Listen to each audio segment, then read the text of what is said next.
오늘 18장 말씀 마지막까지 쭉 읽어 나가 보면은 사사기에서 특별히 이 18장은 단 지파에 대해서 좀 비교적 소상하게 설명을 하고 있습니다.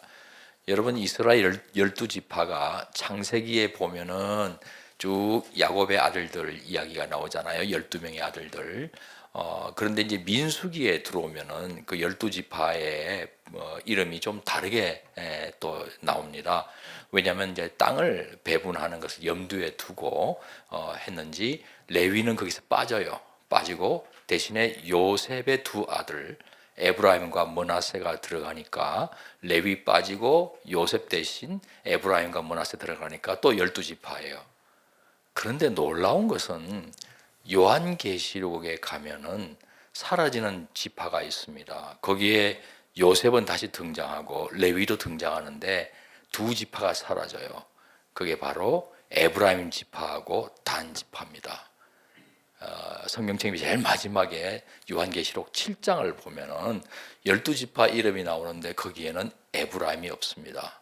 단도 없습니다. 그 단이 오늘 사사기 이 18장에 어떤 도대체 이 지파가 어떠했길래 그랬을까? 에브라임 지파에 대해서는 좀 많이 이제 생각하는 바가 있습니다. 분단 왕국 북이스라엘로 나갈 때 그 선동하고 주도적 역할을 한 것이 그 에브라임 지파입니다. 그리고 에브라임 산지가 나중에 사마리아가 되는 것이거든요. 그 에브라임 중에서 여로보암 초대 왕이죠. 북이스라엘의 초대 왕입니다. 남유다의 에서부터 분단 왕국 솔로몬 아들 르호보암 때 갈라져 나갔는데 그게 이제 에브라임을 중심으로 형성됐고 그 중에서 여로보암이 에브라임 지파입니다. 그래서 성경을 보면요, 여로보암의 길로 다윗의 길하고 아주 대조되는 우상 숭배, 여호와 하나님이라고 이야기하지만은 금송아지를 갖다 놓고 숭배했던 그것이 에브라임 지파예요. 그래서 에브라임 지파가 그런 것들이 이제 근거가 되어서 요한계시록에 사라진 것은 아닌가 이렇게 짐작을 해볼 수가 있습니다. 그럼 단 지파는 뭡니까? 어떤 사람은 단지파가 우리 단군 뭐 이렇게 억지로 연결시키면 근데 그 단지파 그렇게 말하면 안 되면 사라집니다. 요한계시록에. 그럼 우리 배달민족 사라지는 게 좋겠어요?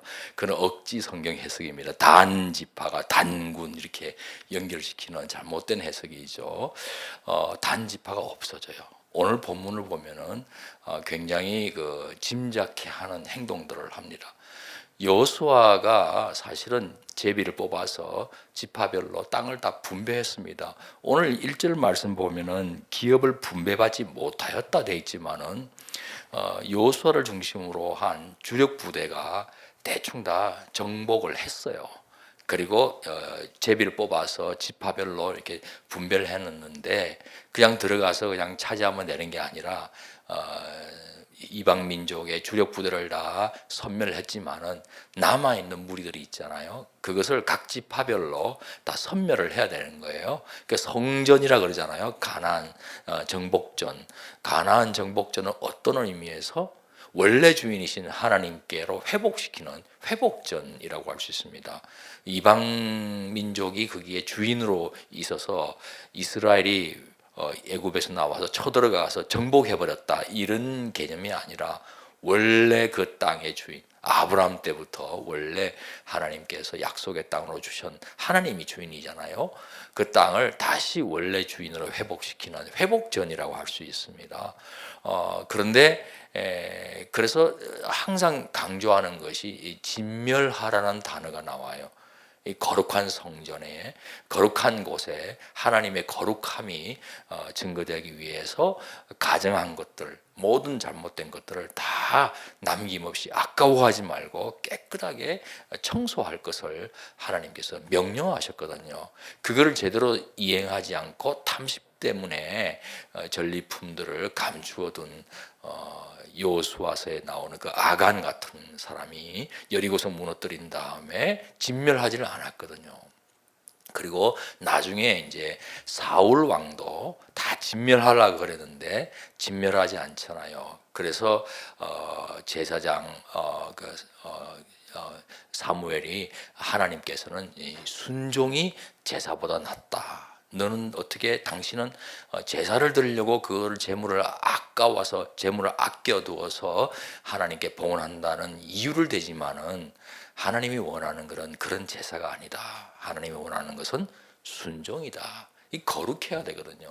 명령에 통치에 순종하는 천국 백성의 모습을 천국 모델 하우스가 돼야 되었거든요. 그런데 사울이 순종하지 않았습니다. 그래서 하나님께서 사울을 버리는 결정적인 계기가 되지 않습니까? 진멸하는 거예요. 하나님 앞에 모든 거룩지 못한 것들, 담심은 우상숭배인데 그런 것들을 다 정리해야 하나님께서 거룩한 통치를 이루신다는 거예요. 그래서 여호수아가 가나안을 들어가면서 여리고성을 볼 때 제일 먼저 여호와의 군대대장을 조우하면서 받았던 명령이 있어요. 네 발에서 신을 벗어라. 네가 선 것은 거룩하다.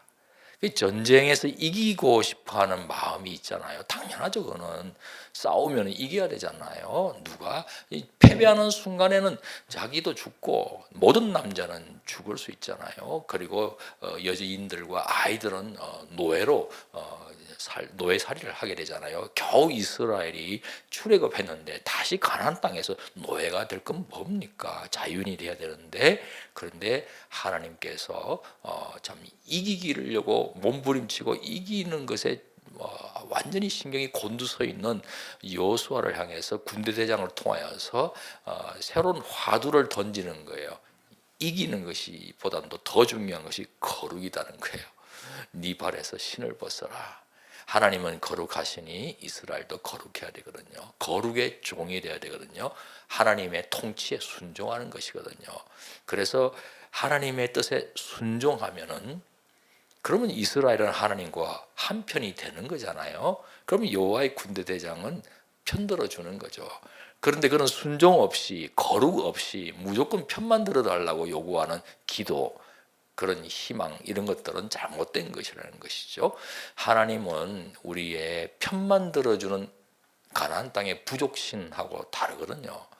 가나안의 부족신은 그 부족들이 치성을 드리고 비나이다 비나이다 하면 그들의 삶이 어떠하든지 상관없이 그 치성 드린 걸 보고 반대급부적으로 축복과 번영 성공을 보장해 준다는 그런 종교적인 메커니즘으로 돌아가는데 하나님은 그런 가나안의 부족신하고는 전혀 다른 면을 보여주는 거예요.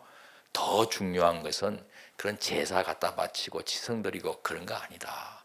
순종이 더 중요하다. 거룩이 더 중요하다. 너희가 내 편이 돼야 되겠다. 나더러 너희 편 들어달라고 하지 마라. 그거를 가나안 전쟁 벽두서부터 분명히 하고 계셨거든요. 그런 이스라엘이었습니다. 그런데 오늘 기업을 분배받지 못하였다라고 그랬는데 사실 분배를 받았어요. 분배를 받았는데 오히려 그 부족들, 그 이방 민족한테 휘둘려 가지고 산지로 쫓겨 올라가서 절대 골짜기로 내려오지 못하게 만들어 버린 거예요. 쫓겨난 거예요. 사실은 믿음에 왜 패배했을까? 여호수아서의 전쟁의 승리는 사실은 하나님께 순종만 하면 보장되는 것이었잖아요. 책임져 주시는 것이었잖아요. 여리고성도 그렇게 무너진 거거든요. 믿음으로 여호와를 섬기면서 거룩한 삶을 살면서 앞으로 나아가면 먼저 그 나라와 의를 구하는 거 아니겠어요? 우리로 말하면은 그러면은 이 모든 것을 더해 주신다고 약속하신 것처럼 전쟁에서도 이기게 해 주시는 거거든요.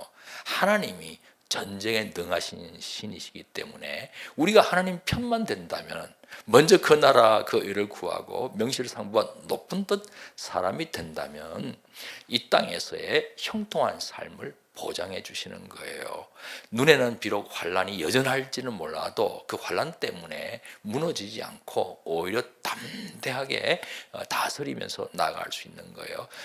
궁궐이 와도 그것 때문에 휘둘려서 탐심에 빠져 들어가는 것이 아니라 다스릴 줄 알고 초가 상관이 와도 그것 때문에 한탄하고 탄식하지 않고 오히려 다스릴 줄 아는 그 어디나 주 예수와 동행하면서 하늘나라를 경험하는 어마어마한 천국 백성 되게 해주시는 거거든요. 그게 진정한 승리 아니겠습니까? 모든 것들을 다 거머쥐었다고 해서 승리하고 성공했다고 생각할 수 있을지 모르겠지만 그렇지 않습니다. 다스릴 수 있어야 되는 거예요. 오히려 내가 거머쥔 것으로 말미암아서 내가 거기에 노예가 된다면은 오히려 우리는 마모니즘에 빠지는 거 아니겠습니까? 하나님이 원하는 것은 내게 주어지는 모든 여건과 환경과 물질 모든 소유들을 내가 주인이 되어서 하나님 주인이 되시는 하나님의 대리인으로서 그거를 잘 다스릴 줄 아는 거. 그게 바로 진정한 성공 아니겠습니까? 그거를 하나님께서 약속해 주셨는데 단지파는 어찌된 영문인지 믿음으로 전쟁에 임하지 못했던 것이죠. 그래서 휘둘려 가지고 도리어 쫓겨났습니다. 그거를 오늘 1절에 분배받지 못하였다. 분배받았어요. 차지하지 못한 것이죠.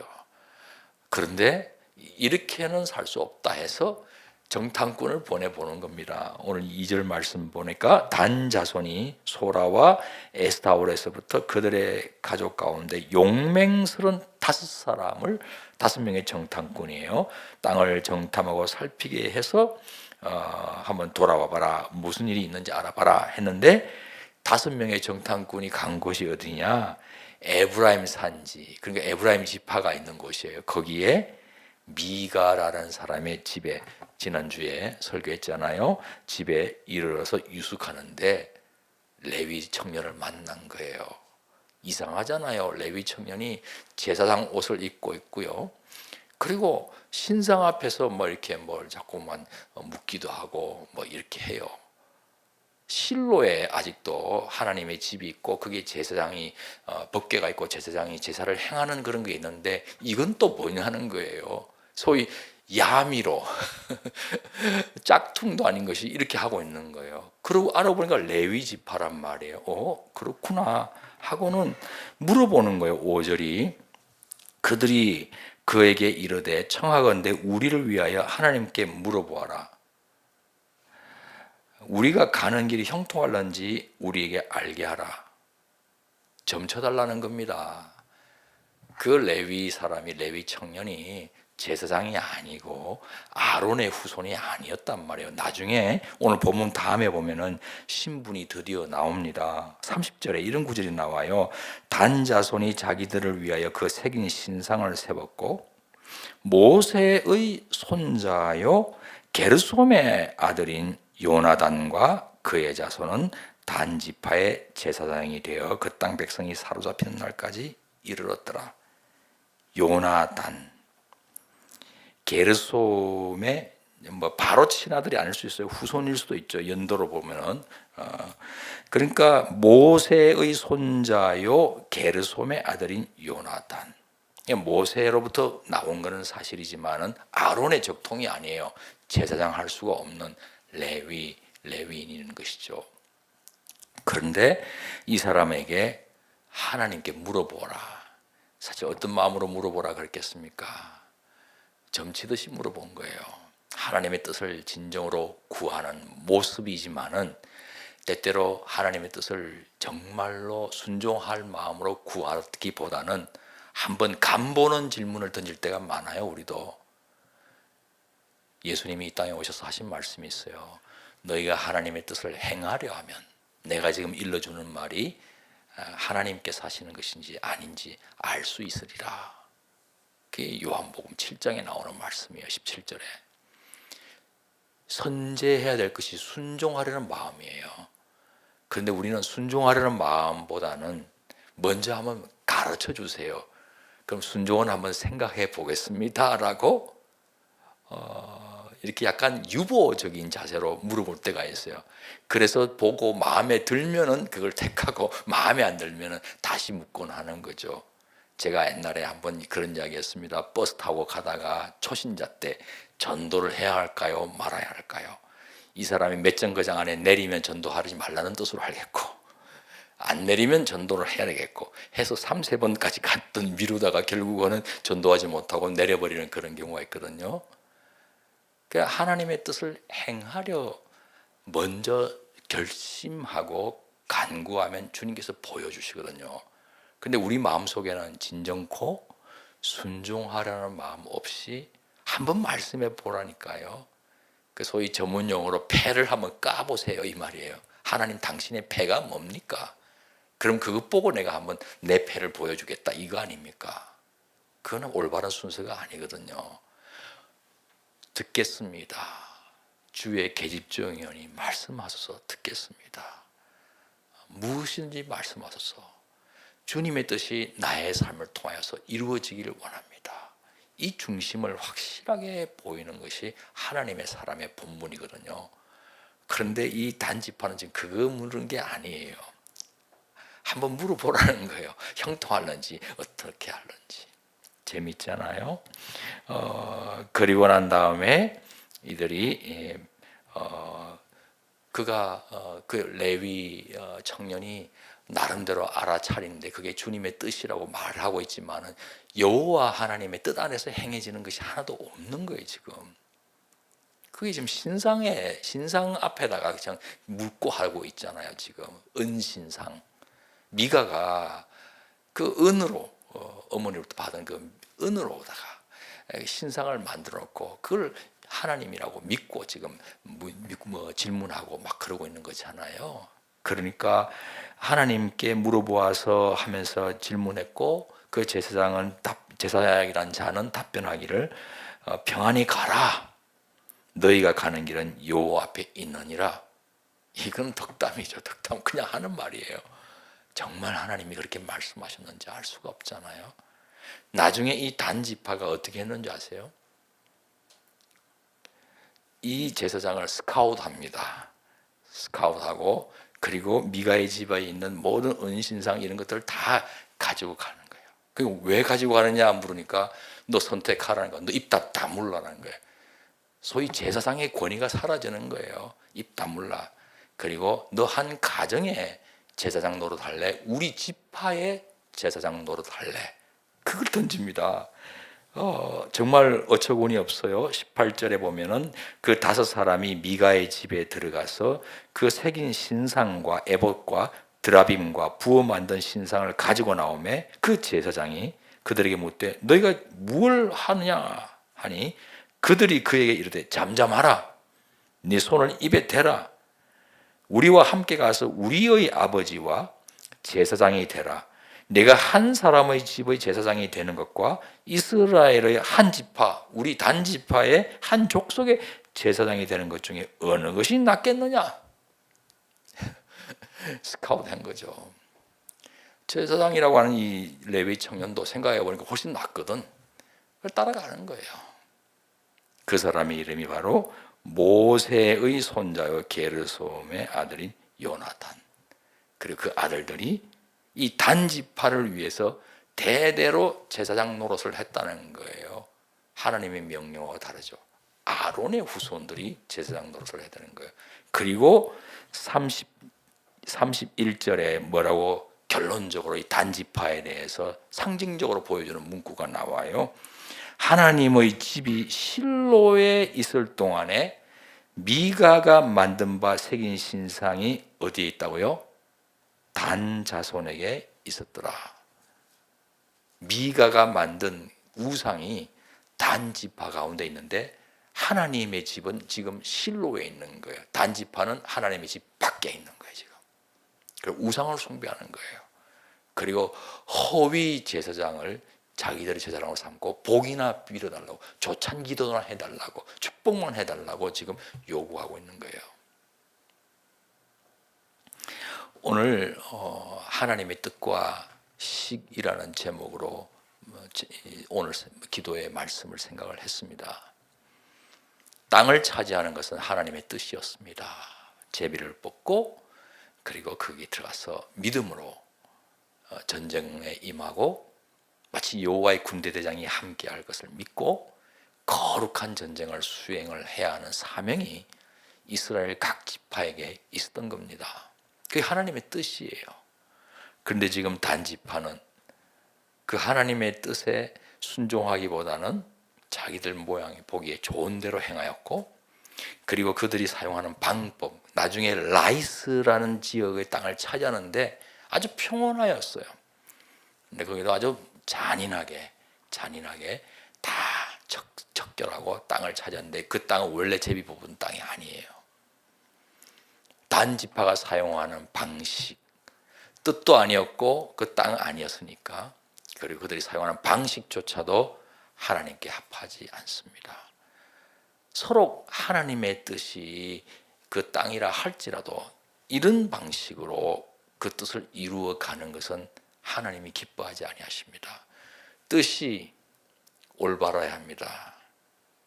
그리고 식도, 방식도 올바라야 해요. 흔히 영어 금은에 목적이 수단을 정당화시키지 못한다. 아무리 선한 동기와 목적이 있다 할지라도 그 방법과 절차가 올바르지 못하면 소용없어요.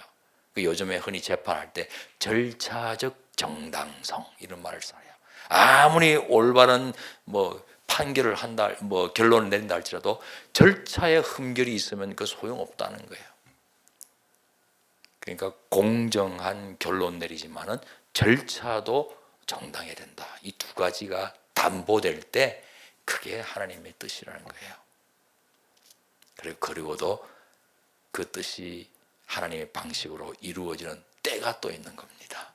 우리는 기다려야 되는 것이죠. 최선을 다해서 하나님의 뜻을 구하고 순종하기 위해서요. 순종하는 마음을 먼저 보이면서 뜻을 구하고, 그리고 구해진 나타난 하나님의 뜻에 우리가 순종하면서도 그 뜻을 이루어드리는 방식조차도 거룩한 것인지, 정말 이게 이방의 방식인지, 정말 이게 올바른 것인지를 잘 정돈하고, 그리고 최선을 다한 다음에 진인사, 최선을 다한 다음에 대천명, 하나님의 때를 기다리는 겁니다. 그래서 뜻, 식, 때, 이 세 단어가 같이 어우러질 때 우리의 삶은 주님과 동행하는 삶이 되고, 우리의 삶은 문자 그대로 높은 뜻 사람이 되고, 그런 우리가 천국의 모델 하우스가 될 줄 믿습니다.